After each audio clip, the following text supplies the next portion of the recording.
Hey everyone, and welcome to The Old-Fashioned Friendship, where two long-term buddies get together, sip on bourbon, and relive the wild, hilarious, and sometimes outright ridiculous stories from our 20 years of friendship. We're here to share the laughs, the memories, and the chaos from the good old days. Whether it be from our small beginnings in a smoke-filled tent, a random adventure, or just an everyday moment that somehow turned into a legendary tale. I'm Bobby. And I'm Brandon. Together, we're uncorking a bottle in every episode, from the boldest of bourbons to the most intriguing whiskeys, and everything in between.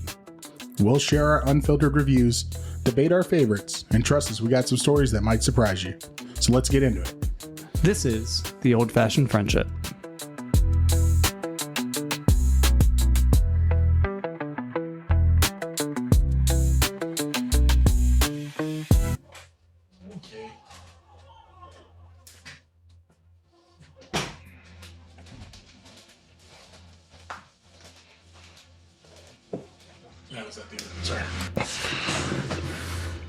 What is up, everybody? Welcome back, episode 15 of the Old-Fashioned Friendship. For all our Spanish-speaking followers, hola.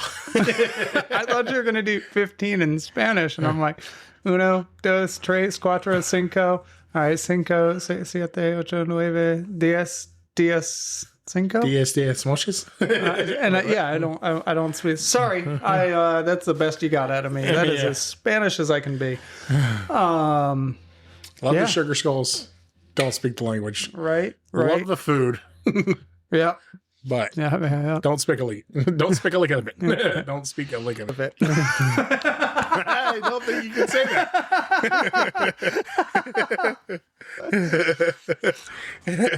Wow. I think we're going to have to bleep that out. Oh, definitely. All right. So what's going on, guys? Back with another episode here at the Old-Fashioned Friendship. Me and Brandon are getting together again on this wonderful Wednesday night. Yeah. We got something cool to drink tonight. We can talk about that. You still got your bottle of Buffalo behind my screen. I do. It's I'm safe going to there. carry It's home safe. 3 bottles. Yeah, it's safe. It doesn't. So today's episode is a story of theft and Diligence. like theft in the night. It's just crazy. And what was that? Was the night, but yeah, Crime. betrayal. Betrayal. He had access Absolutely. to these. Yeah. And he betrayed the people who he was protecting it for. Yeah. And I'm thinking they're government bonded buildings. Oh man, are we So talking about Epstein again? No, I think we're talking about Snowden. Going against the government and stealing stuff from a government building. If you guys don't know it by now, it's larceny. You guys know the story of larceny? Yeah, right? Yeah. We'll go into all that. Yeah. But in the meantime, how's your week? I am tired. Oh, yeah? Yeah. Yeah. Yes. I am done. Yeah. Unfortunately, this week, sometimes I could stay energetic, but this week, man, I was counting down the hours to come home. My brain shut off about 2 o'clock today because it knew it was off tomorrow. And I just need to. Yep. So, yeah, I'm done with work. I'm done with looking at cars or deals or paperwork for 24 hours, Yeah. which I'm stoked about. I did get my own bowling ball for bowling. Yep. Remember that? I heard about Well, it. the guy cut the hands wrong. So my holes are wrong. So I went to another pro shop, which is crazy, but they have my ball and it will be there for 4 days. And I have league tomorrow. So I got to use the house ball. I'm pretty upset about that. That sucks. Yeah, I've taken bowling very seriously. Not really. I just enjoy it. It's like, it reminds me when we used to shoot pool together. Me and Brandon were on a pool league for 2 years. Maybe 2 seasons. 2 We seasons. talked about that. Yeah. So, yeah, that gives me the same kind of feeling, but less practice and not as stressful, really. It's just bowling, but it gives you the same kind of feel. You're out, you're high-fiving everyone, you're hoping the team does well. It's really a team game, but it's an individual team game, if that makes sense. No. Yeah. I mean, your score adds up. Yeah. And so you're doing it as a team, but you're really just trying to get your personal best out there. And, yeah, I really enjoy it. It's been a lot of fun. So I'm looking forward to that. Unfortunately, I got 4 weeks left and then I'm done. And I'm not going to do a winter league because there's like 36 weeks long. Yeah, the podcast is doing good though. That's what I'm talking about most of the time when people ask me what I'm up to. Yeah, so it was crazy, right? So this week, I had a nail screw in my tire. I had to have my car dropped off at your place of work to get it fixed. Yeah.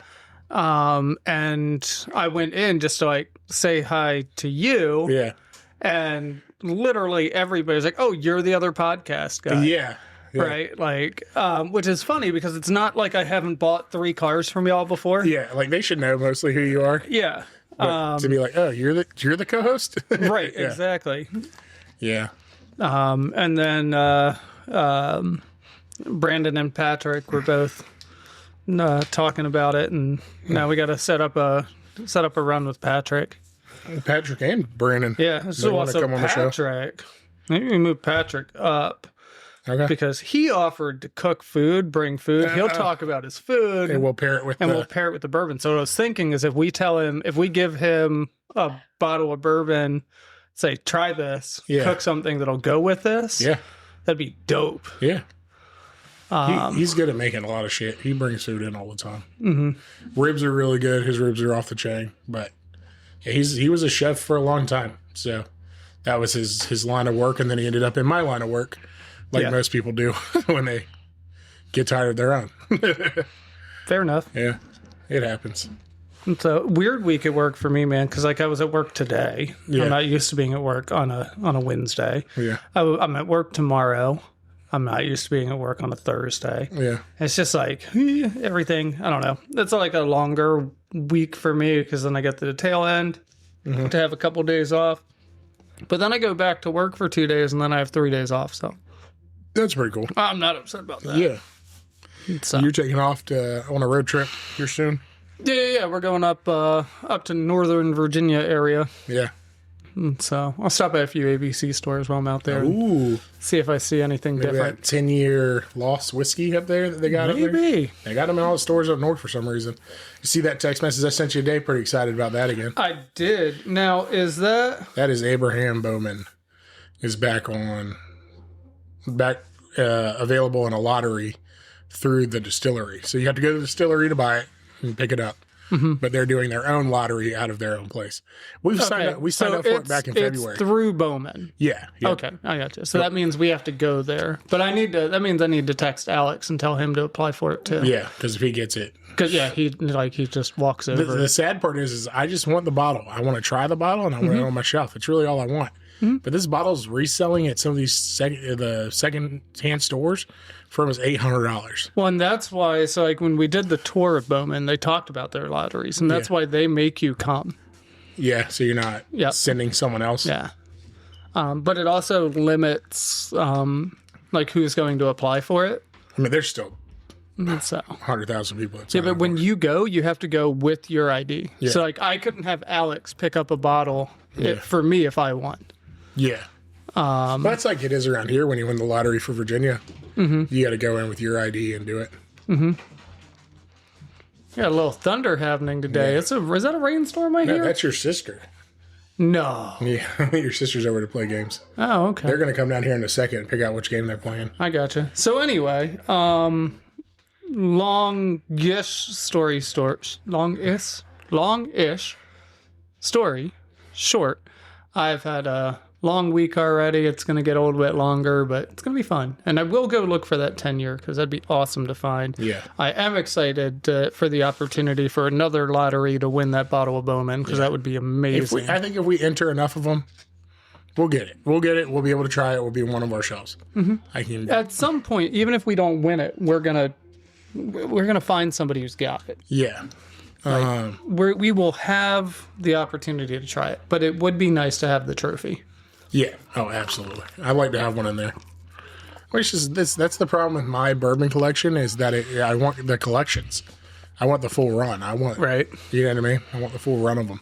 I don't want just what I like. I don't want just what's famous. I want all of it. I just want it all. I want it all. Everything. Everything. Which I did start my infinity barrel last week. Nice. So everything that was open got a shot going in the barrel. Nice. So we got, I don't even know how many right now. Yeah. But every day I'm putting one more bottle in. Nice.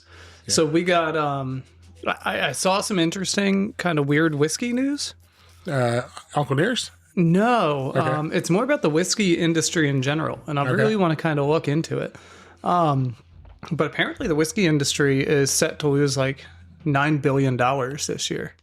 Really? Yep.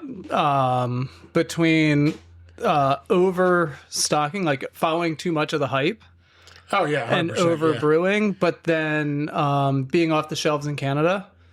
They've lost a big, like that's so that 15 hurts. or 20% of. I've heard the other side of that if the bigger brands aren't selling in Canada, right? The Jack Daniels, and they move so much over in not just Canada, fucking anywhere they send it. So if they're not selling as much as they are, the price is so high there. Where would you double down? I mean, it's possible, but then No. Where would you put all that stock? You would put it in the U.S. Yeah. What does that do? So that means like some of those bottles be harder, but we're not talking like you're talking about big brands. Some are easier. There's a trail to this. Yeah. So yes. So if Jack Daniels is doubling down, and I'm telling you right now, they just came out with blackberry. Jack Daniels. That's weird. Okay, but it's the liqueur, so it's like the honey, the fire, the apple. I have a bottle. I just bought it today. I got you. I mean, I like blackberry, so it might actually not I be wanted bad. them because I like to collect the rainbow. I got them. So, but I did not walk in there to, you know how it used to be if you walk into a liquor store, there'd be like 3 or 4 cases. Yeah. This is new. It's going to be here for a while. You know what I mean? It's got a spot on the shelf. Legitly, probably 8 feet tall, 6 feet wide set. They are sending these tons. We got to think. If they're not sending it anywhere else, they're double downing here. Yep. So if they're double downing here, who does that hurt? So there's the next side of the equation. Is that Gen X? Is it Gen X that comes in behind us? I'm pretty sure it's Gen X. Yeah, I think so, yeah. Statistically speaking, they don't drink anywhere near as much as any other generation. Oh, yeah, they drink less? They drink less. They grew up more on weed. So, well, and I'm about to say, I know a lot more pot smokers, right, younger than me. Right. So you're not seeing that generation who's now turning, 21, 24, 25. Yeah. They're in that range where they'd be trying all these different things. That generation is like, if you look at like what's selling, weed is what's selling to that generation. It's no secret it's interesting. that the bourbon bubble is popping. Right. I mean, look at the bottles we're able to find now that we couldn't find 2-3 years ago. And that's fine. There's still the people that like it and like to talk about it and like to be around it. So there's still a following for that bourbon. Right.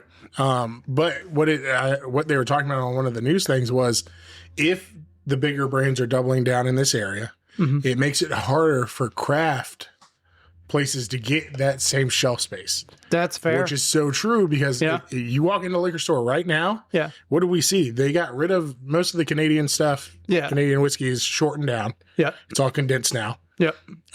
But that whole Jack Daniels is the one growing. Yeah. It's not, we're not getting more brands we haven't heard of. Right. No, that makes sense. Jim Beam, all those guys are taking more property. Yeah. That's all it is. And that's because they're the ones that they pay for the shelf. Yeah. It's just like going to the grocery store. Why is Kellogg on the top and the house brand down towards the bottom? It's because Kellogg pays to be in that position. Yeah. I mean, it's the same thing. They're just now paying for more shelf space. I'm great, but like how many Jack Daniels do you need on a regular basis? And I understand. I am one of them. I love honey. I think honey's great. Right. I don't know fire, but apple is pretty good. But why can't those be seasonal? So you would posit that it is going to hurt the smaller brands because it's going to be less shelf space for them. So do you think we'll see less of a variety? No, I think we'll see the same. It will just be harder to find. Okay. It will be buried deeper in the field. You know what I mean? Yeah. If we take this field and we make it bigger and we slam it full of... So longer hunting time. Yes. Right. Because you're going to have to dig through more common bottles. Yeah. And not really dig through, but walk past. I mean, at this point, I don't even try to look for Blanton's anymore. Right. I don't care. I have 4 or 5 bottles. I'm done. I'm done looking for it. Well, and that's one thing about, Canada taking our alcohol off the shelf is that there's things like Blanton's. Eagle Rare. You can get it. Like, you're not sharing it with a whole nother country. Now, that said, like, Canada is obviously a much smaller, more condensed country population-wise than us. But you imagine they put those bottles, and how do they allocate bottles? Right. Through sales. So the busier places are getting the stuff, which is the places that we're hunting. You know what I mean? Yeah. So like we're in a major metropolis. And it's crazy to see. I mean, I think they're going to see it hit them harder the smaller guys because it's going to be harder for them to get shelf space. Yeah. It's going to be harder for them they're going to notice the barrels going up $10. You might, you know what I mean? Yeah. So you might see that it is more complicated to start putting your bottles on the shelf. That's an interesting thought. You know, you think everything's made in America. It's not, but you know what I mean? Those labels are not. Right. So those labels going up a couple bucks. Yeah. Does Jack Daniels notice that at fucking 100,000 barrels going out every day? Yeah. No, but if you're pumping out, you know, you need to run 500 labels. Yeah. You know, you might feel it a little different whenever you're worried about every penny going through that building. Yeah. And if you think Jack Daniels isn't going to pay attention to every penny, I know they are, but it's, you know, they're just like, well, that's the price of doing business and keep rolling and come out with blackberry so people buy more so they can make profit more. Yeah. And it's just this blackberry is a little bit more expensive than we intended for it which to be. Which it is because it's $28 now instead of $20 what the other ones were. Yeah. Or $22 is when I got them. You know what I mean? Yeah. But I'm telling you, the shelf space they are taking up at our local liquor store is huge. Is giant. It's interesting because I not since like what did we go? We went last week, I think. Yeah. Was it last week we went? Yeah, it's last week, and that's when we noticed that the Canadian whiskey has been condensed. Yep. And that they started taking up. We almost have 2 aisles, which we were blown away when we went to Carolina, and they had 3 aisles of bourbon. Well, and that wasn't even just 3 aisles. Like y'all, those were long. Oh, the aisles. one the was Elizabeth City. Yeah. That's the one. City? That one's the one that Dude, had that one had the 12-year and it had the Penelope cigar blend, right? Yep. On the shelf. Yeah. Oh, it wasn't special. It was just there. They're like, throw it out there. Yep. I was like, that's where that's going to be my honey hole I go to every time we're out. That was legit, probably like 60-foot long shelves. Yeah. And there was 3 or 4 shelves of 4 feet tall. And Jack Daniels still had 3. Jack Daniels still had their grip, but they had the whole outside wall at the 5 shelves tall. So they were condensed to their own area. No, I thought that was a big wake up call when we went to Carolina and saw. Of course, we saw the tourist trap one. Yeah, and that was kind of. But the other two, that was so small. That was the one on 168. Yeah, the one right next to the border station. That was tiny. It was sad to go in there. Yeah. That looks like people are grabbing Tito's and Fireball to get out for the weekend. Right. But the first one, the real small one. Yeah, that one was legit. Yeah, it was tiny. Yeah. But it was fun. I liked it. Yeah. It had some cool stuff. But yeah, that second one, that one was well built. It was made to move some stuff through there. Yeah. So anyway, I mean, it remains to be seen like what actually happens in the future. I just thought it was interesting, and really hearing like the problem mostly being led to, and like I'm not blaming Gen X, but the problem being that the generation coming up just doesn't drink as much as every other generation. Yeah. It's more socially acceptable in that generation to smoke weed than when we were younger. And like, almost everybody I knew smoked weed. We just all hit it and it was like, kind of a side thing. Now it's like, it's pretty much out in the open and whatever, which I don't care. Yeah. You know, I'm not knocking anything. I just thought it was interesting. Like, oh yeah, when something becomes easier, like it's going to take away from a different form of recreation, and apparently that's like all alcohol. So it's probably not even just the bourbon or whiskey. It's every alcohol. But I think the whiskey is being talked about because whiskey is like the American tradition. Yeah, and they had such a big boom since COVID. You gotta imagine that's everyone was drinking during COVID. Everyone was. We had nothing to do, but I think the social media grew, and then these little pockets of people of 10 or 15,000 people started popping up going, well, suddenly everyone has something in common. I have something to do on Thursday night because I have nothing to do. Well, now we're back in an almost regular world where I pretty much have something to do every night. Right. Not in here. You know what I mean? Yeah. So it's harder to get together and have a bourbon or make that the centerpiece of the night. You know what I mean? I hear you. So in other news, other things, I spent most of this week catching us up on editing. Oh yeah, you did. Yeah, I appreciate that. Oh, absolutely. Not going unsung. I appreciate it. And I just want to hear with everybody else. So this is episode 15. So 2 episodes ago, if you listened, it would have been our longest episode that we've released. And that's an episode where we had Greg come on. Yeah. And it was really cool because, I mean, that episode went for 2 hours. And then we have another recording that's like another hour long. Yeah. But it was like no steps missed. Like I tried to edit that down. Yeah. And there was just nowhere that I could find to edit it. And I really hope that for y'all who are out there, tell me if my editing is off and there's, I added or removed this or whatever, because we do want to be better and we want to kind of make it to where our viewers are enjoying it as well. But hearing us laugh and talk about those stories and everything, and just sitting on my couch with my earbuds in, listening and doing the editing, man, it was something else. Really? Like, it was just fun. It was like a cool video, or not video, but cool audio, and a cool thing to do. Like, I just super enjoyed it. And I hope that y'all did too. I hope like the passion, that we had for the Lost that we were drinking, the story that we were telling, kind of the fun that we were having. I hope that really comes through to everybody who's listening, because I thought it was awesome. With 3 people talking, there's always something going on. Right. Yeah. So, and it was so funny, like listening to it and just being like, man, we can just talk about nothing, can't we? Yeah. And then so many squirrel moments that like I didn't even like realize as they were happening. Really? Yeah, but we definitely squirreled from from the topic multiple times. So if you guys want to know me and Brandon better, make sure you saw or heard episode 12. 13. Episode 13. Episode 13. Yeah. Because that was where we brought on we've talked about this 1,000 times. Me and Brandon started in a group of guys that were 4 guys hanging out, and Greg was one of them. So he tells it 4 from to his 6. side. Yeah, there were some other guys that came along. But 4 to 7. But yeah, I mean, it was a solid group of 4. There was the same 4 all the time, and then there was a few add-ons people here or that popped there. in and out. So. But yeah, I had a good time talking with him and doing that. Yeah. I mean, it was a good night. Like I had a lot of fun. Yeah. Anyway, so just wanted to touch on that. Please let me know if you think the editing needs help through that one.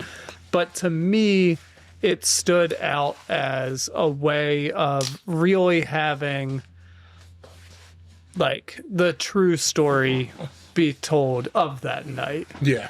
So super entertaining. I thought it was awesome. Anyway, I could ramble more about it. But at the end of the day, it is what it is.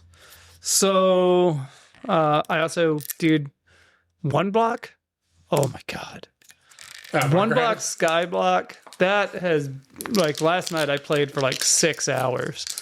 Cause I had a really weird shift, yesterday. Yeah. I went from 6 to 2, 6 in the morning to 2.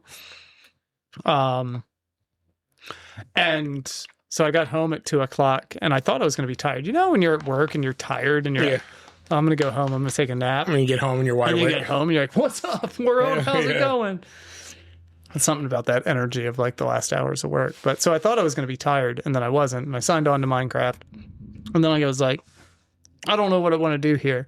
And then I figured out how to download One Block, and I played that for, it was like 12:00 by the time I went to bed. They're super fun. I like One Block.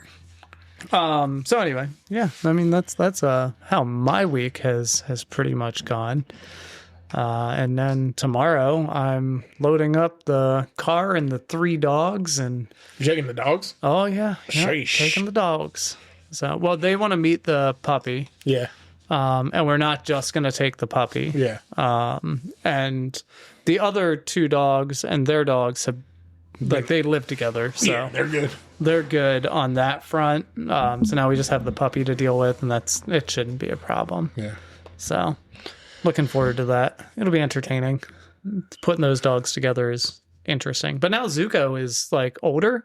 Yeah. So that's the Great Dane. Yeah. Now he's older, so he is going to be more like Booth and like, hey, just leave me alone. We're going to lay down here. We're going to lay down, not talk to each other. Anyway, I'm looking forward to it. It'll be a good time. Yeah. Stop by a couple ABC stores and see if I can find anything cool. Yeah. And bring it back to us. So we have a bottle of Larceny. I picked it up at the ABC store last week while we were looking around. Okay, yeah. Because we said we hadn't tried it, and they tricked me. They got me because I think it was like $38 for the bottle, but then it had a $5 off. like ticket on it. Yeah. And it said $5 off. This is the fucked up thing. It said $5 off. And then it turns out to be a rebate, which, by the way, I already lost the rebate paperwork, so that's gone. That's what I remember when I tried Blue Run. No. So I tried the butterfly liquor. Okay. Yeah. We were at the liquor store one night, and they had it was $10 off tag on it. Yeah. And I was like, well, I don't want to try it for $100, but for 90, right? Yeah, I'll take a shot on it. You know what I mean? And I rang it up, it was $100, same thing. And they were like, oh, it's just a rebate. Melanie saw the rebate on the counter. I was like, there's no way you're returning this in. I was like, no, probably not. But see, that's the thing. They should not be allowed to put $10 off or $5 off. Yeah. Right? Like, it needs to say rebate. Yeah. And I'm sure somewhere in the last 20 years, there's been like a lawsuit or something about it. Yeah. Because like it used to say rebate. Yeah. You had to say like mail-in rebate or whatever. Yeah. So anyway, that's a rant too, but we picked it up because I thought it was going to be $32 and it wasn't, but that's fine. We had both talked about not having tried it yet. So it was like, oh, we were talking about it. It's right there. Let's grab it. So this is a wheated bourbon. Which I think not one of the first ones, but one of the bigger ones that I knew about early on that was a wheated bourbon was Larceny. Okay. Like, of course, you have Penelope wheated, you have all the Wellers, you know what I mean? There's a bunch of different ones that are wheated bourbons. But this was, I think, the most like mainstream, easy to find one that I remember hearing about that it's a wheated bourbon. Yeah. So I've been okay with most of the wheated bourbons that we've had. So I still have not cracked that Penelope wheated yet. That's interesting. Yeah. Oh, by the way, just so you know, we have an invite so the guy who gave us the bottle of Willet. Yeah. He just moved to a new apartment. Turns out he's a cigar smoker as well. Oh, really? But he's got a patio now. Oh, nice. And so where's he at? You know where Lowe's is on Rosemont? Yeah. He's down that way. Okay. In those apartments, like literally. I thought he was moving like 8 hours away. Am I thinking of a different guy? You might be thinking of someone else. Okay. But anyway, he gave us an invite to come and smoke cigars, and I don't know if I could do cigars anymore, man. Depends. We do small ones. Huh? Yeah, small ones. Small ones, and I could not finish one. But yeah, he invited us to come out and smoke cigars and drink bourbon, and I was like, that's interesting because you had just gotten that bottle of Penelope Red, and I was like, because that Penelope Red is the cigar blend. Yeah, so that'd be cool to crack open. And he didn't know that they were making cigar blend bourbons. Oh, really? Yeah. So it'd be cool for him. Like, go smoke a cigar, let him try that with that as a solid bourbon drinker, and like occasional cigar smoker. Yeah. Let him try something. The worst part is cigar blends are so expensive and so hard to find. Right. I don't think there's a cheap. You guys hit us up in the comments if you got a cheap cigar blend. Yeah. Or a blend that you like with cigars. True. So give us what we need is the cigar, and we need the blend. Yeah. And when we talk about cheap, we'll set parameters here, right? Mm-hmm. No more than a $10 cigar. Okay. No more than a $50 bottle. A $50 bottle. So if you have a $10 cigar and a $50 bottle of bourbon that you swear by, let us know what it is, and maybe we'll do an episode when we move to the garage. Yeah, we could do an episode in the garage with that bourbon and a cigar. Yeah, that's rough. You want me to pop it open? You want to do that? You can pop it open, man. All right. Well, I pop your bottles open, so like you can pop my bottles. You want to read a little bit about what we're getting into in the story? Yeah. You got to try that again. That sounded horrible. There we go. Oh yeah. Larceny Bourbon's. It smells really good. Does it? I haven't ever. Larceny Bourbon's history is rooted in the legend of John E. Fitzgerald, a U.S. Treasury agent who, during the late 1800s, early 1900s, had access to rickhouses. That's where bourbon gets stored. It was known for taking samples from the best barrels. These barrels, discovered to be unusually light and smooth, became known as Fitzgerald's barrels. The brand launched in 2012, so it's kind of a younger brand. By Heaven Hill uses wheated bourbon mash bill, similar to the historic Old Fitzgerald's brand. and incorporates Fitzgerald's story and the Fitzgerald barrel legacy into its branding. So it came out or became a thing because of that story, and that's why it's called Larceny. I thought it was kind of cool. It's neat. While Bobby was trying to look it up, I was reading it, and I don't think he knew that I was reading it off of the bottle itself. Yeah, for the story to be on the bottle is pretty cool. And not even realize it, but it's very hard to read on the bottle. We have the 92 proof. This is a small batch, just the standard. Yeah, Larceny. this is just the standard Larceny. It's like but the it says easy going. stolen by Fitzgerald. Nice. At the bottom. So, yeah, Bobby had the opportunity to give it a snifferoo while it smells good in the bottle. It smells a little hot coming into the glass. It does smell good in the bottle. It smells really good in the bottle. As soon as I poured it in the glass, it's got. You poured. I didn't realize you had poured me a glass. I had popped the bottle open to pour a glass. I was like, wow. Actually, in my head while I was talking, and I saw you do that, and then I was like, wow, what a dick. He poured himself a glass of my bourbon and then put it down. No, not that much of an ass. Did I see someone here where it's a 6-year? No. I don't know. Maybe. So yeah, it is a 6-year. Okay. Well, they got a lot of bottles, so it shouldn't be hard for them to pull a 6 or 12-year out of Heaven Hill. Yeah, I mean Heaven Hill's pretty big. Yeah. They got a whole bunch of brands in there right now. It's crazy. Yeah. So check out some Heaven Hill if you ever want to go on a deep dive. That's an interesting kind of like, dude. It smells straight like toffee. It just smells like candy at this point. Oh, that is interesting. It definitely smells way different in the glass than it does there. And the bottle's good. Yeah, it smells. As soon as you pour it, it's a little rough. It seems very ethanol-y when you first pour it. Yeah. Swirled around for a little bit. It definitely smells a lot better. That's a good straight sipper, though. Yeah? Yeah. Well, I think it's a good straight.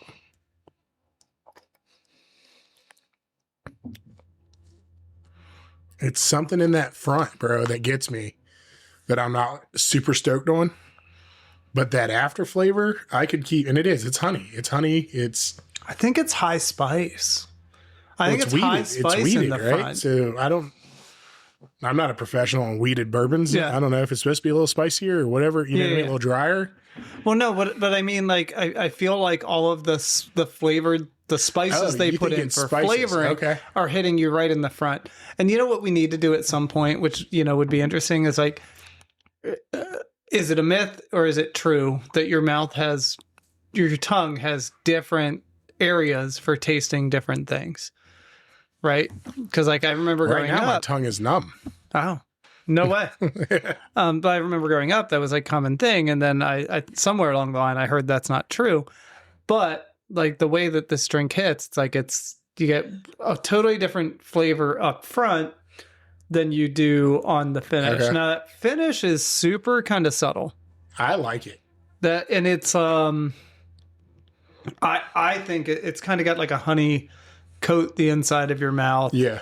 Although it's a little dry. Dry. I guess. I would say it's a dry, like a wine dry almost. Okay. Like that's what I'm getting red wine vibes off of this. But it's so weird because when we first poured this, before swirling it around for, a little bit, when we first poured it, it was like really, really alcohol-y smelling. Yeah. Definitely it's just getting some kind of like what are those peanuts? I call them peanuts. They're not peanuts, they can kill people. Like a walnut almost, or like an almond. Okay. Like an almond flavor.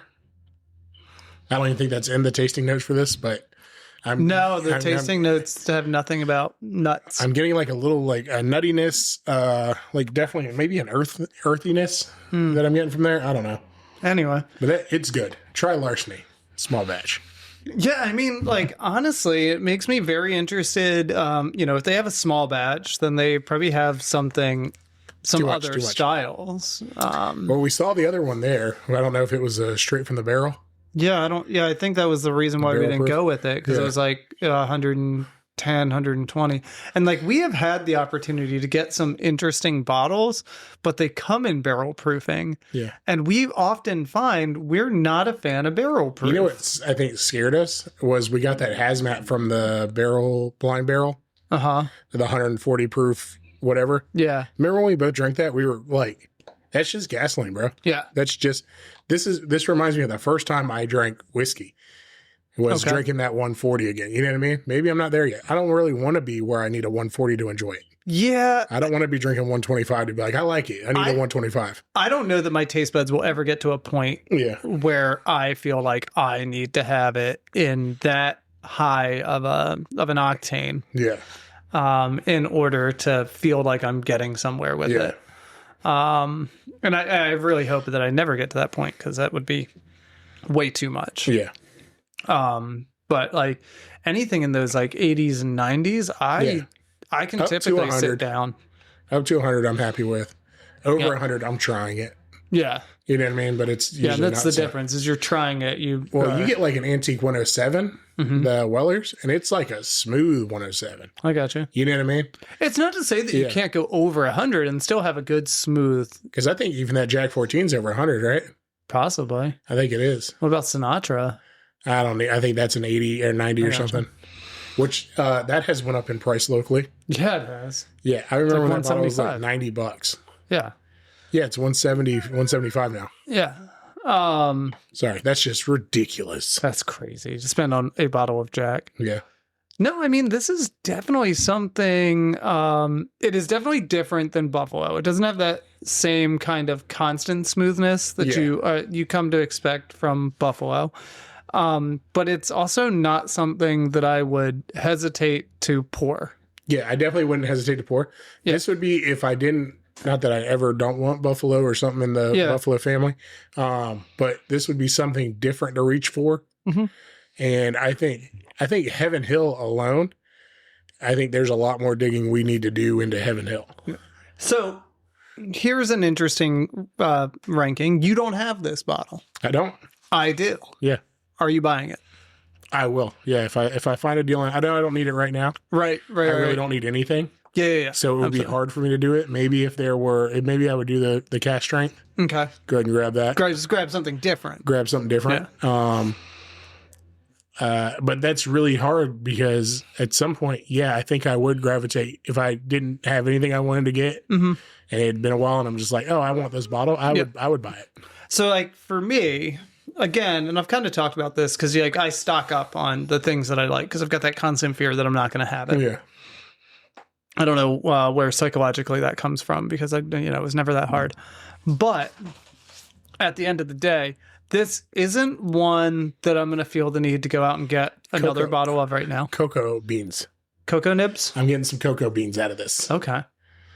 Almost like an Ezra Brook cocoa. You know what I mean? Oh, okay. Yeah.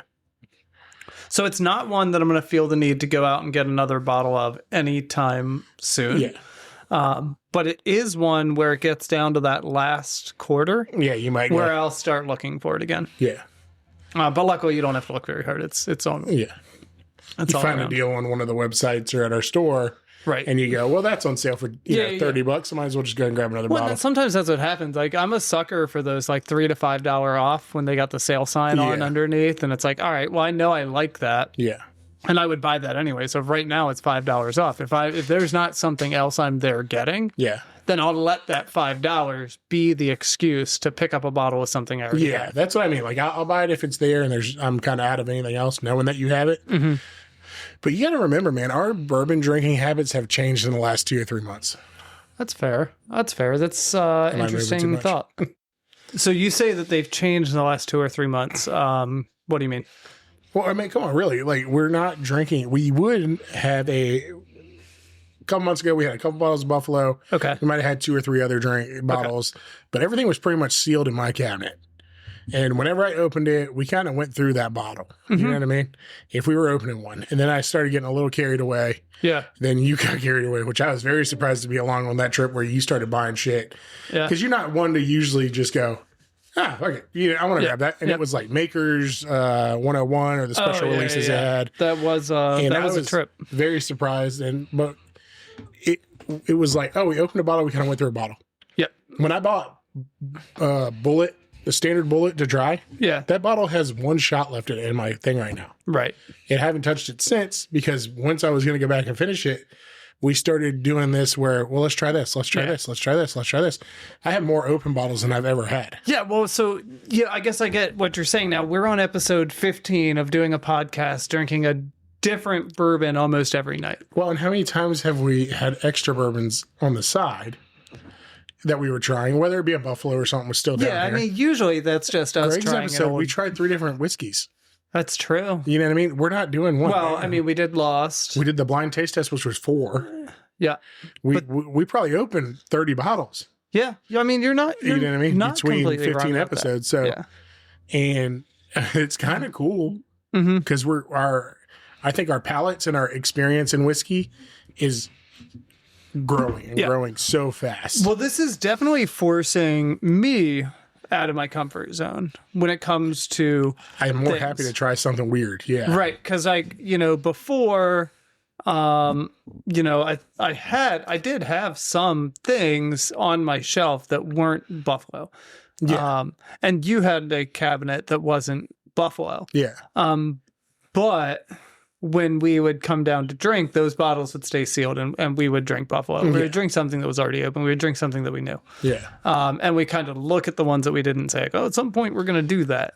At some point, even if this doesn't go any farther, Yeah. we got to think about how lucky we are that we have over 100 bottles of bourbon Yeah. that we get to just try. And Yeah. it doesn't matter. You know Well, what I mean? and there's things at my house that are waiting for a reason. Yeah. You have things in yours, right? So- Because I've got the full Widow Jane run Yeah. Which I can't wait to try. sitting on a shelf with none of them open. And I legitimately looked at Baby Jane today, or no, not today, yesterday. And I was like, man, I want to try it. So at some point we're going to have to like start that Jane transition because I really want to try them and see how they go. And then I've got 3 bottles of Jefferson.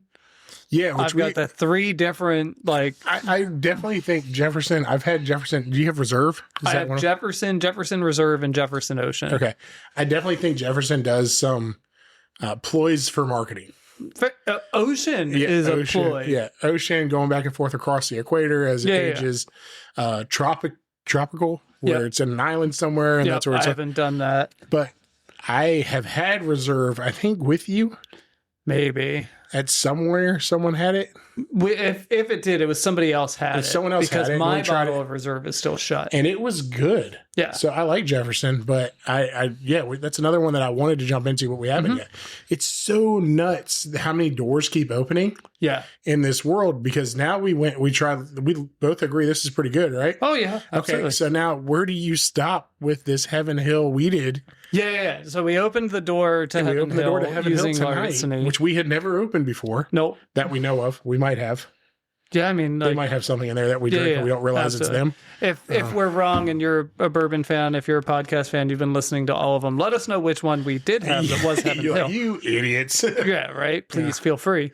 Yeah, but it's You can email us at I have a squirrel suit and I'm willing to jump off a building for you at gmail.com.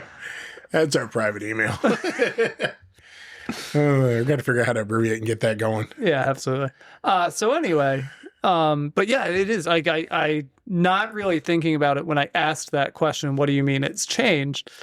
But I've left my comfort zone. Yeah. I don't know if you call yourself out of your comfort zone. Yeah. Oh, 100%. And how long has it been since we cracked a bottle of Buffalo? Right. Or went for a Blanton's or went for been that something? long Yeah, since it I wasn't that long. Yeah. That's it. And it actually, honestly, it hasn't been that long since I had Blanton's because I helped Chris move and he cracked open a bottle of Blanton's. And that's actually, I left there and I was like, I got to get home before this shit kicks in. Yeah. Because he poured such a heavy How was your second, or you've had Blanton's a couple times. How was your take with Blanton's this time? I liked it better in the first half than I did in the second half. In the second half, I was like, fuck, I have to get home. Yeah. And so a lot of that was just like, ooh, I don't like I'm not a drink and drive kind of person. Yeah. I have become, and because I've called you to pick me up. Yeah. I will find a ride home. I will call Uber. Yep. And if I'm somewhere, I might call a buddy first and go, "Hey, you want to pick me up? Or you want me to call Uber?" Well, and that's funny because like right after I got my new car, I drank a little much. I pulled up to pick up Bobby from somewhere. Yeah.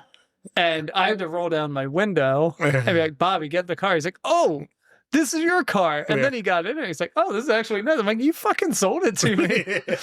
And he's like, I did not sell it to you. Somebody else sold it to you. I don't get in these cars very often. Yeah. It's very nice. The screen's nice. All that's nice. I thought it was an awesome car, which is why I bought it. But anyway, so like for me, the second half of it, there's a little bit of panic in there. Like, I have to drive home. Yeah. Go hang out at Adam's house one night. Shush. Yeah. Well, so we'll Uber there. Yeah, you got to Uber. And then we'll Uber home. Yeah. Well, that's now fine. he's got to come here because he's got twins. Oh, So that's true. We got to That's have him true. over one night to... Dude, also, Adam in flip-flops and a t-shirt, that's a weird thing to see. Yeah, well, for you. Yeah, I was like, dude, I didn't even know you could get out of a suit jacket. Hamilton outside. Oh, damn it. We got to cut that. I thought, hear me out. I honestly thought that when his wife got pregnant for the second time, he probably did it with a suit jacket on. He might have. I guess when his wife got pregnant with the twins, I was like, it must have been with the suit jacket on. I've never seen the man not in a suit jacket. Well, I guess that's not true. I did see him in the like wool petticoat at one point. Stupid ass petticoat. Whatever. I want one so bad. It looks good. I want one of the like a thicker wool coat that's a dress coat. Yeah. That doesn't go to my knee and maybe a little above my knee. Yeah. I want one so bad. And I want it in beige. Fair enough. So. Adam, I will say the wool petticoat, it wasn't terrible. Was it terrible? It was not terrible. No. You got called out by Brandon this week too. Yeah. Apparently we said baseball sucks. Yeah, at some point. I don't remember saying that. I don't think we ever said baseball sucks. I just said I do not like baseball. Like I will go to a baseball game. Yeah. But I'm not going to watch baseball. MLB. Which I need your help from now on. See, we record on this night. Yeah. And I need to have my fantasy football league in by tomorrow night. Oh, yeah. So that starts August 30th. We're doing a draft. I don't care what you're doing. Yeah. I need your help. So the last time we talked about this, like last week, because I said I started into agreed to a fantasy football league, and you were like, oh, yeah, good. I didn't. Yeah, well, I did. I got talked into it. They needed one more guy. So I got into it. So whatever moves you're making, I just copy. Well, I mean that kind of works unless somebody drafts. Well, I'm gonna need you at the same night of the draft, and we'll just fight for the same guys. Yeah, absolutely. Is there money on the line? Mm-hmm. How much is y'all's? $600. Oh, wow. Yeah, that's low. Okay. No, I mean we're doing a $20 buy-in. That's a $50 buy-in for 12 people. Oh, okay. All right. Yeah. So it's a $600 pot. Yeah. I thought you meant it was $600 a person. Yeah. Yeah. No, I wouldn't have told you that on recording. Yeah. No, I was like, I you can't can just win like $5,000 if you win. I can't believe he just said that out loud. His wife is in the. You agreed to what? Dude, me and Melanie were looking into. Have you ever heard of unclaimed mail? No. So it's packages that get sent out. Okay. It's not your regular mail, but the packages that get lost. You can buy them. You know that there's a store right up. It's not the same. It is the same, but it's not the same. Because it's luggage. Are you talking about Unbox or whatever, Happy Box, Key Box or something? No, up by the Guitar Center. Yeah, there's Unclaimed Freight. Yeah, that's a furniture store. Okay, there's another. It's unclaimed luggage or something like that. You can go in. It's legitimately luggage that was lost at the airport. And they just have price tags on them. You just bid on them. They have some price tags on them. So this one you bid for like $100. You can get 20 or 40 parcels of mail. Right, and you just don't know. No.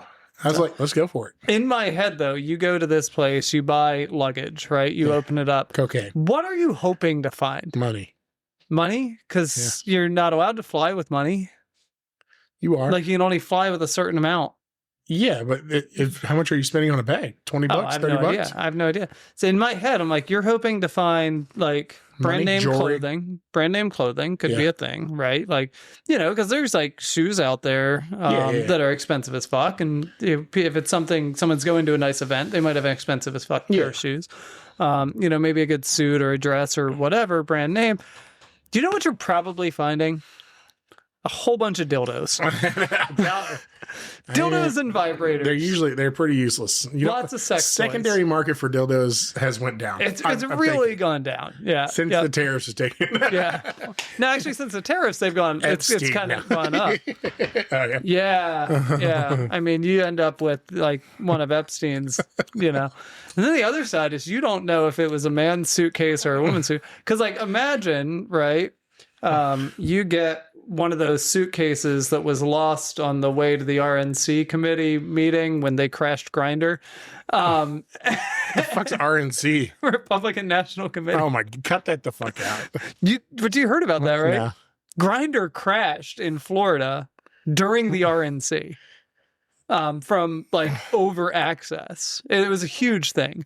And like as it looks like it was people like outside signing up for Grindr, whatever, and trying to make a thing out of it. But it's funny.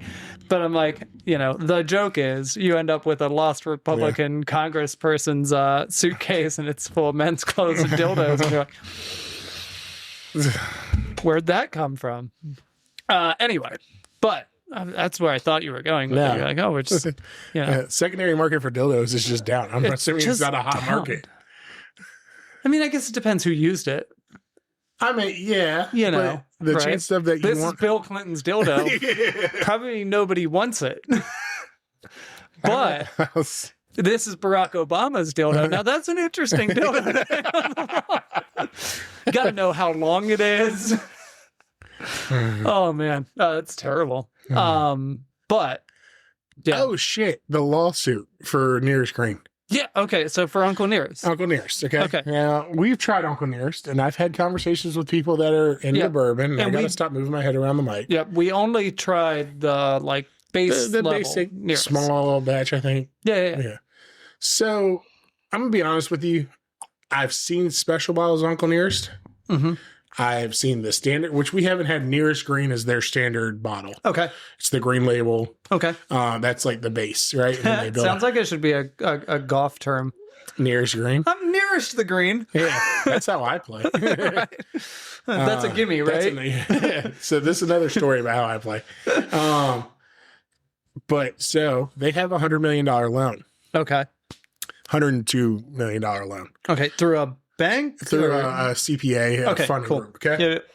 Yeah. So this is not a lawyer. This is just what I've read. I've been following it since they talked about it, keeping up with it. And I've been Ladies and gentlemen, the following segment is alleged. Yeah. Go ahead. So allegedly. Yeah. Uncle Nearest had an agreement with the CPA to keep a value over $100 million. Okay. So they in with stock the barrels. Okay. Got it. But keep a company value of over $1 million. Yep. And they had that within barrels, within property, and all that stuff. Okay. Yep. So, and it comes out. Then this is how I found out about it. Right. So I'm going through it. Something popped up, said Uncle Nearest named in lawsuit, blah blah. Mm-hmm. And I'm like, okay. So I click on it and start looking through it. The CPA is saying that they did not hold up their end of the bargain.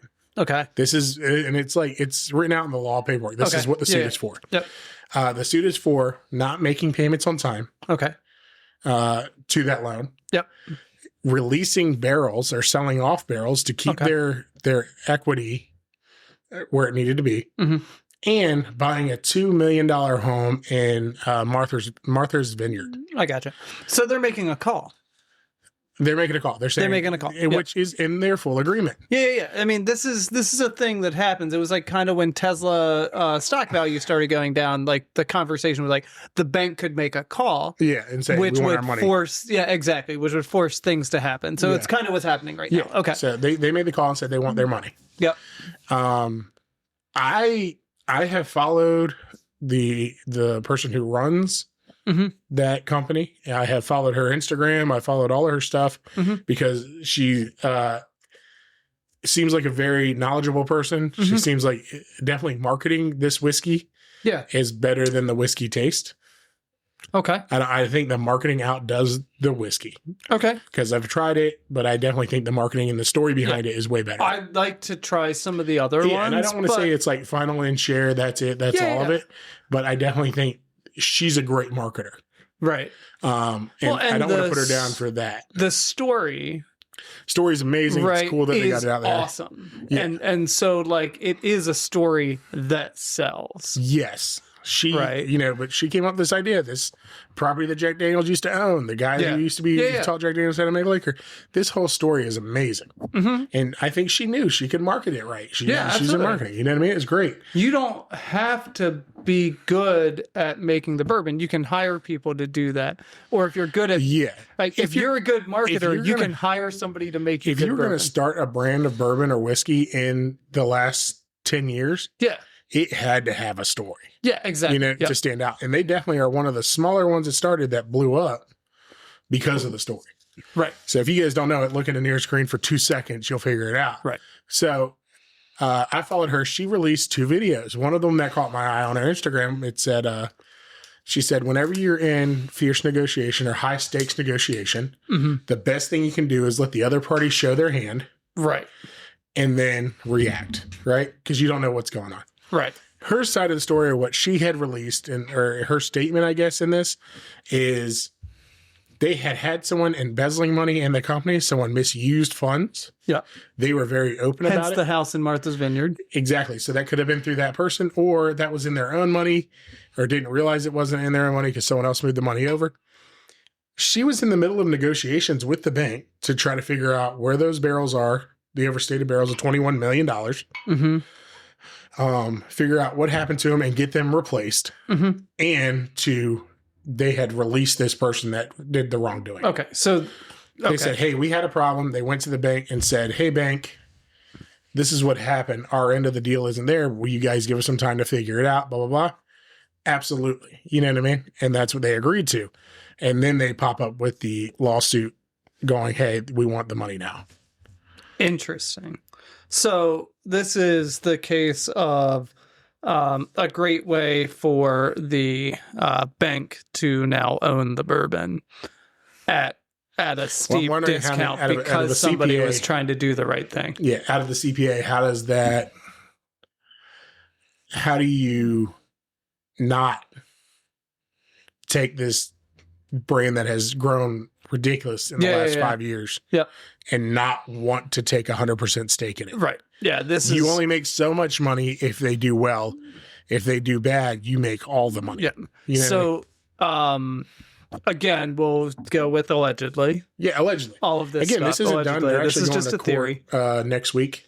But And the first hearing will happen. this is a theory that kind of feeds into that like capitalist side, right? Like, oh, they are good. How do we acquire 100% of them, not just a 10% stake? Because I'm sure they gave a percentage up to secure the loan. Oh, yeah, definitely. Right. And you're talking about a $100 million loan. Right. So, and a $100 million loan without a lot of backing. Like the only thing that they really had was the granddaughter or great granddaughter or whatever of Jack Daniels, who is currently running Jack Daniels.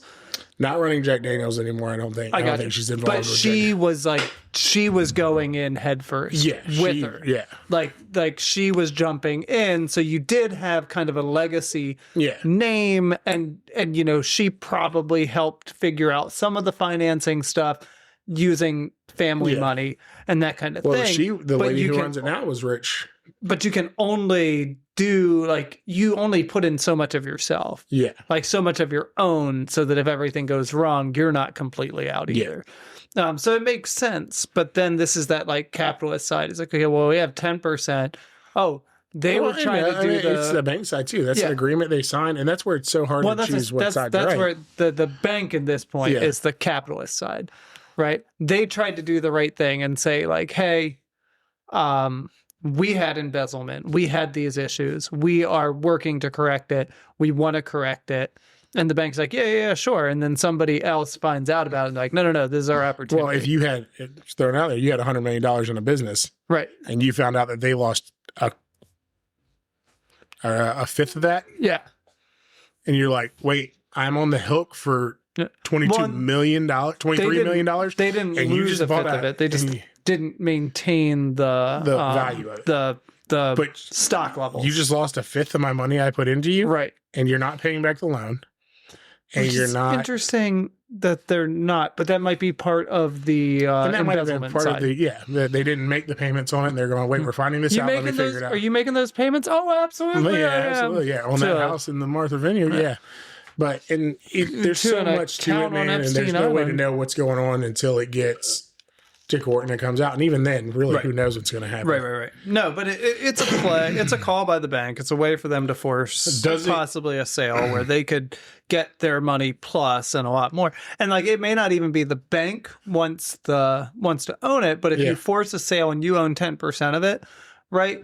And the brand is good and it's loyal, you get someone like a Heaven Hill or like a Sazerac JD, who comes in and buys the brand, and they might pay a lot more, right, to have that. They come in as the big conglomerate, buys it out. Now they own the brand, and the bank 10% becomes worth a lot more once it's owned by a much larger bubble organization.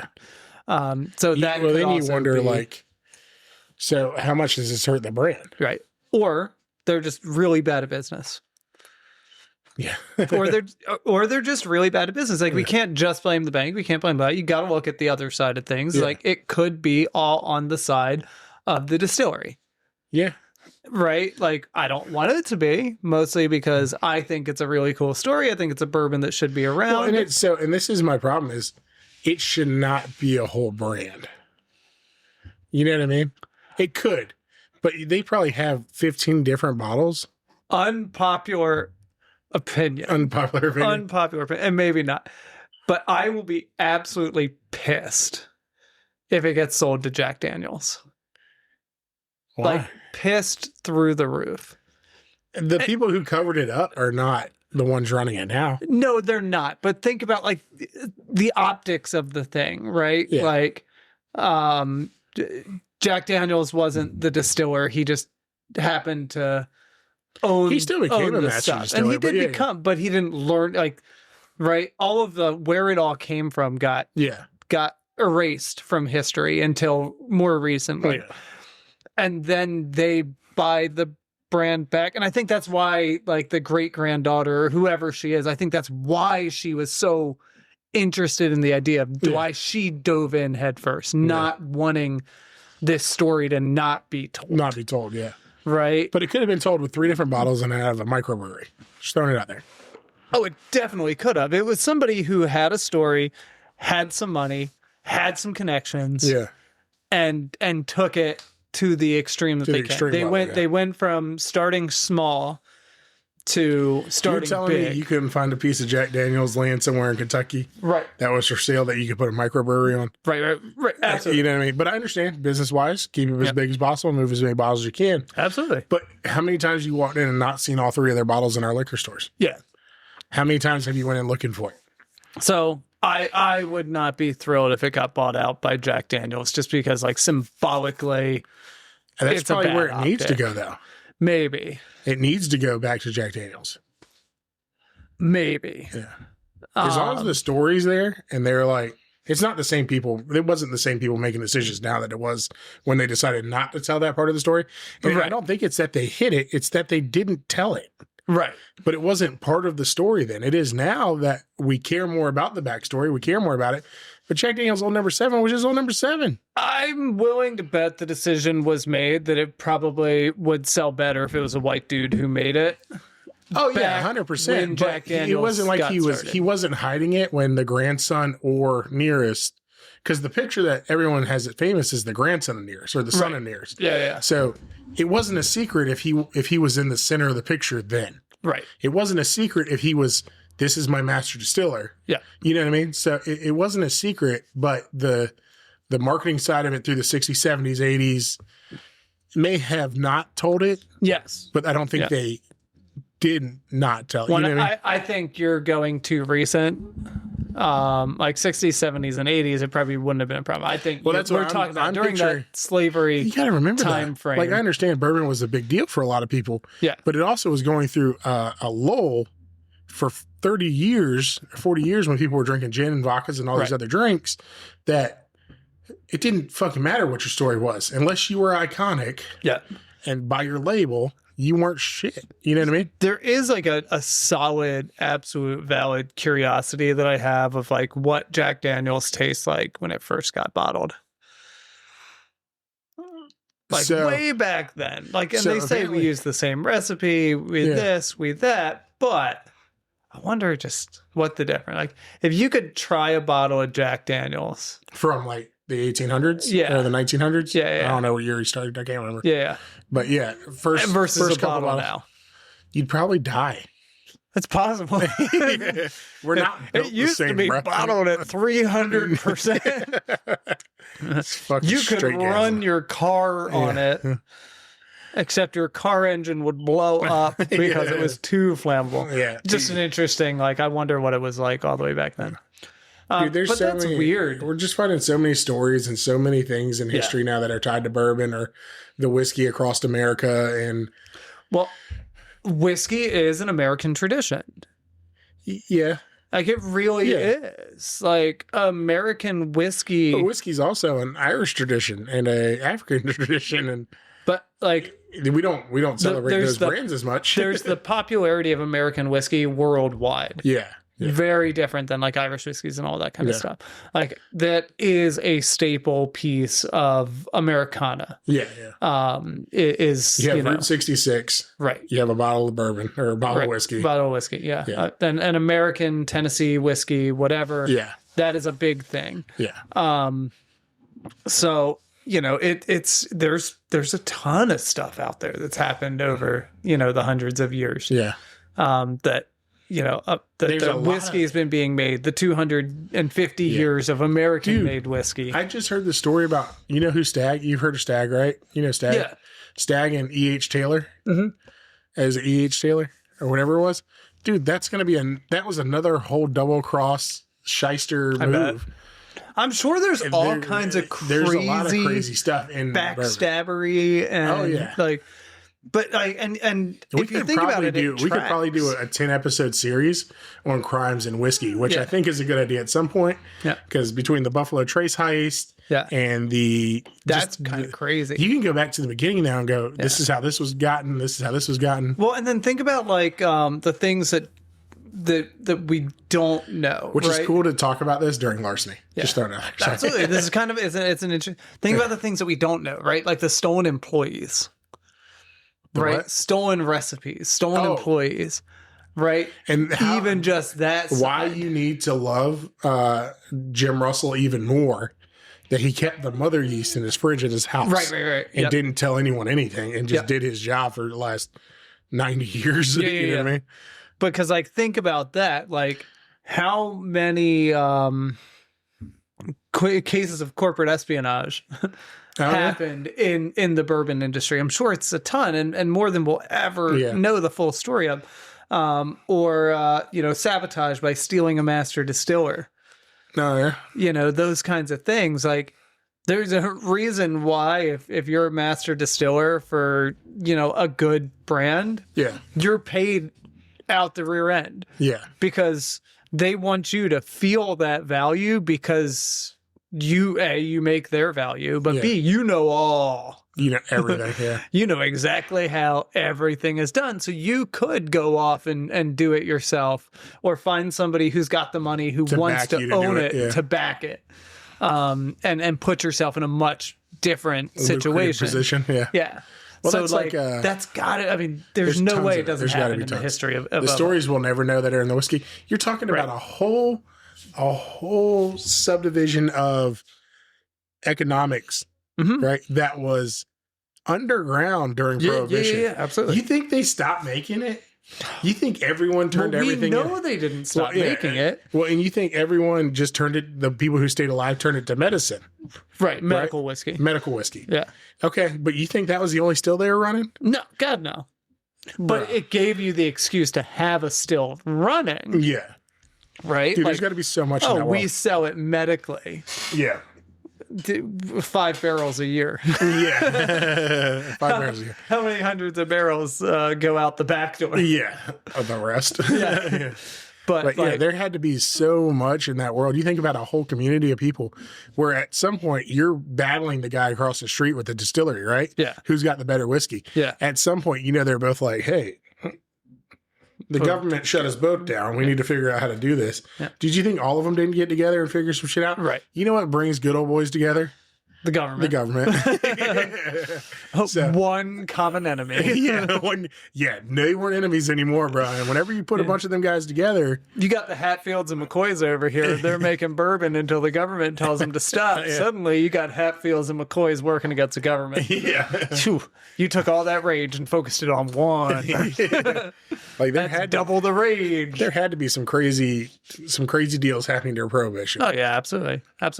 But like that, it's in could you imagine being the inspector who goes into a distillery that's been distilling for years during Prohibition, who has a license for medical, and you're like, this is some really big equipment you got here for only making medical. And it's like, what was it supposed to get smaller equipment? What do you think I was going to do? Are they going to sell this just because you made it illegal? No. Meanwhile, they're brewing the exact same amount.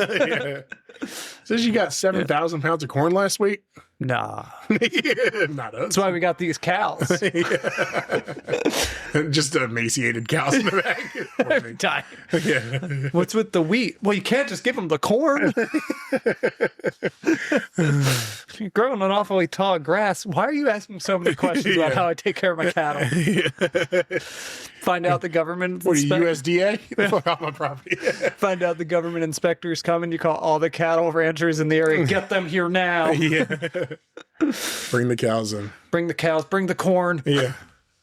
But dude, there just had to be so much underbelly bullshit. Oh yeah. Just shady backstabbing. You know what I mean? And like, there's probably a whole dark and sinister side. Oh yeah. Murder. Yeah. There's gotta be. You can't tell me they were running that shit in the 90s into New York. Yeah, I mean, for speakeasies, you know what I mean? I guess then you get into things like the mafia. The mafia, yeah. I mean, there was definitely murder. Yeah, so. And not the mafia. Why can't I think of his name now? Al Capone. I thought you think John Gotti. Ooh. Yeah, I think Al Capone was in that time period, though. Mm-hmm. Yeah, dude, they all had their hands in it. If there was money, they were involved. Well, where there's money, it brings criminals. Where there's criminals. Well, yeah. I mean, if it's legal, it just brings, blue collar crime.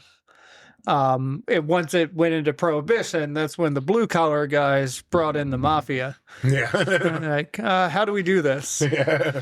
And that's when the mafia brought in the good old boys and said, how do we do this? And they were like, all right, take the engine out of your car. Yeah. What? Hear me out. Yeah. We're going to make it faster. Yeah. Also, you see those headlights? Yeah, smash them. You don't need them. What if I wreck? That's the easiest way out of this. That's actually the only way you get out of this without a bullet. What? Yeah. What? Yeah.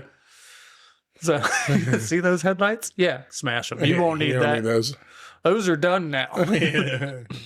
Now your car runs faster and you can't see where it's running to. If you can't see, they can't see where you're going. Right, exactly. What do you call this? NASCAR. Yeah. What do? Well, I put the headlights on the back and I put the taillights on the front so the cops don't know which way I'm running. They think I'm coming at him and I'm getting farther away.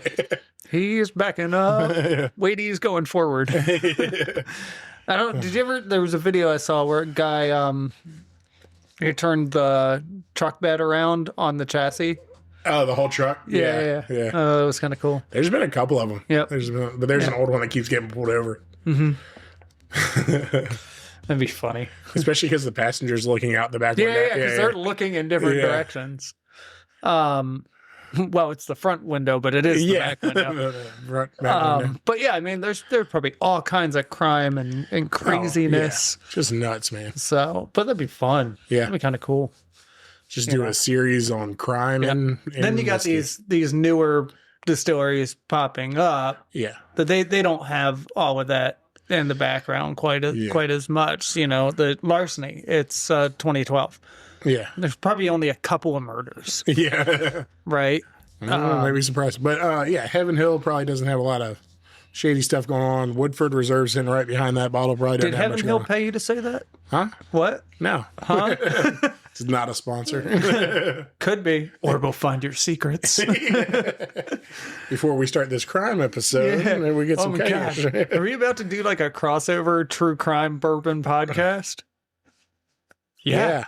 Yeah, I'm down with that.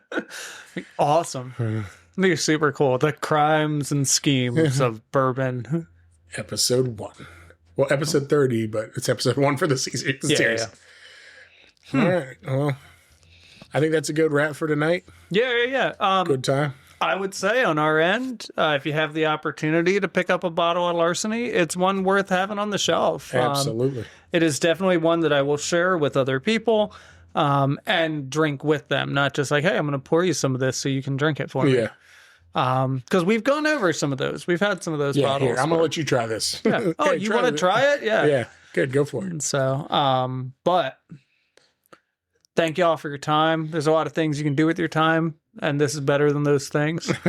Right? I think it is. Yeah, I think it is. It's a great way for me to spend my time. This is about a little bit away when this is getting released. T-shirts, stickers, maybe some other things available. Yep, coming soon. Check out our Instagram, our Facebook, our TikTok. Yep. Links in the description below. We're looking at doing a possible Patreon. Yes, that will probably be right by the time this is out. Yeah. We'll see how that goes. Yeah. Just a way for us to buy some of the bottles that we've been looking at, kind of thinking about wanting to try, but we're still. Well, and we really, I really want to grow video wise. I think we need to start doing. We got some distillery tours coming up. Yep. We need to videotape those and record those and get those out there. Yep. Bobby has really got an idea that we should have a camera on us when we're recording. It's an interesting thought. I'm curious about it. Wonder what y'all think. Let us hear about it. It's definitely going to happen at some point. Yeah. We just want to know how quick we want to make it happen. Yeah, absolutely. So we will find that out. But you guys let us know. Distillery tours, those should be. See, I think like having the videos be like when we go somewhere to do something is like a super cool. Well, and we're, as much as we're talking about, we're a couple months away from bourbon festivals going on around here. Yep, it gets big in the fall. Yeah, right before winter, it starts getting big in this area. And like we could probably do tours some of our more local brands. Well, that's why I really want, and we can keep going or we can not, but I really wanted to get to some of our local festivals so we can see which niche brands are there and maybe talk to them for a minute and start getting those connections going. Yeah. And going, hey, we like to tour, but I would like to do videos of them to share people on this journey that we're about to go on. More than what we've already shared with you guys, which is crazy because we've shared a lot. I need a third different business card in my wallet. Like I need a hole in the head, but maybe we gotta think about doing that. Yeah. If we're gonna go to an event like that, having some business cards and hey, this is what we do. Swap business cards and maybe make a connection. You never know. If you're listening to this and you have a distillery, not a still that you keep in your bathroom. You know what? I'd like to see it. It's how you get axe murdered. And you're willing to host us. Send us a message. Yeah, we're willing to come by. Absolutely. We'd be happy. You guys could play brick with us. Yeah. It's off toss. Oh, off toss. My bad. We're not playing brick. I like brick, but but off toss. Off toss is good. Because we had a toss off and off toss. It's still good. Yeah, it's still good. Heard it twice. I still laughed. All right, everybody. Hope y'all have a good one. It's another great night for us. Cheers.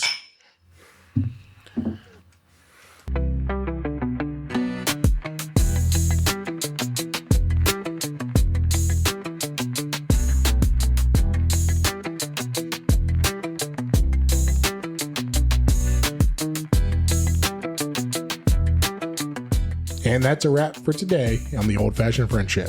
We hope you enjoyed the drinks and the trip down memory lane as much as we did. I know it's always a good day for us. We can crack open a bottle and share some of our stories from a more simple time. Hopefully you got a good laugh and a thirst for bourbon. If you like what you heard, don't forget to subscribe and leave us a review or hit us up on social media. The links are in the description below. And if you have any stories of your own, we'd love to hear them. Send us a message. Maybe your story will remind us of one we forgot. Until next time, pour yourself a drink and keep the stories flowing. And cheers to 20 years of friendship and many more to come. Cheers.